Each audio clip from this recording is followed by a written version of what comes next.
छोटे से गांव में रामू नाम का एक गरीब किसान रहता था। उसकी जिंदगी खेतों और मेहनत के बीच ही गुजरती थी। दिन रात मेहनत करने के बाद भी उसकी फसल कभी बारिश की वजह से खराब हो जाती तो कभी सूखे की वजह से। रामू का एक छोटा बेटा था, मोहन। मोहन हर दिन अपने पिता को खेत में मेहनत करते देखता था। एक दिन उसने अपने पिता से पूछा। रामू मुस्कुराया और बोला, बेटा, किसान की उम्मीद कभी खत्म नहीं होती। आज नहीं तो कल हमारी मेहनत जरूर रंग लाएगी। लेकिन उस साल फिर से फसल खराब हो गई। रामू बहुत उदास हो गया। उसे लगा कि अब सब खत्म हो गया है। बेटा, यह क्या कर रहे हो? रामू ने हैरान होकर पूछा। अगली सुबह जब वह खेत में गया तो उसने देखा कि उसका बेटा मोहन छोटे छोटे पौधे लगा रहा था। मोहन ने मासूमियत से कहा, पिताजी, आपने ही तो कहा था कि उम्मीद कभी खत्म नहीं होती, इसलिए मैं नई फसल लगा रहा हूँ। अपने बेटे की बात सुनकर रामू की आंखों में आंसू आ गए।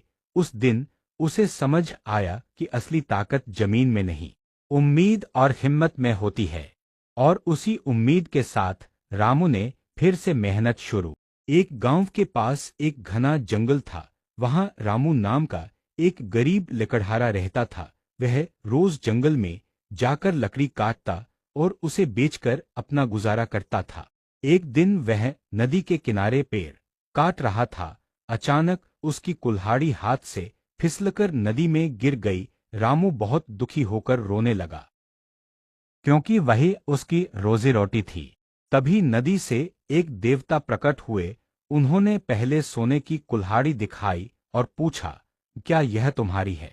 रामू ने कहा, नहीं, मेरी नहीं है। फिर देवता ने चांदी की कुल्हाड़ी दिखाई। रामू ने फिर मना कर दिया।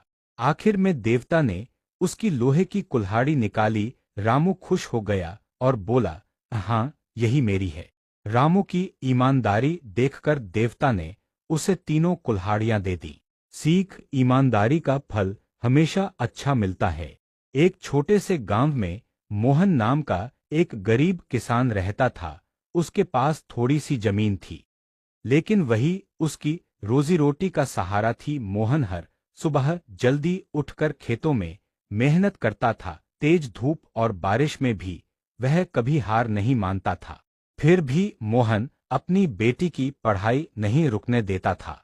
एक दिन रानी ने अपने पिता के हाथों के छाले देखे और उसकी आंखों में आंसू आ गए। उसने मन में ठान लिया कि वह खूब पढ़ेगी और अपने पिता का सपना पूरा करेगी।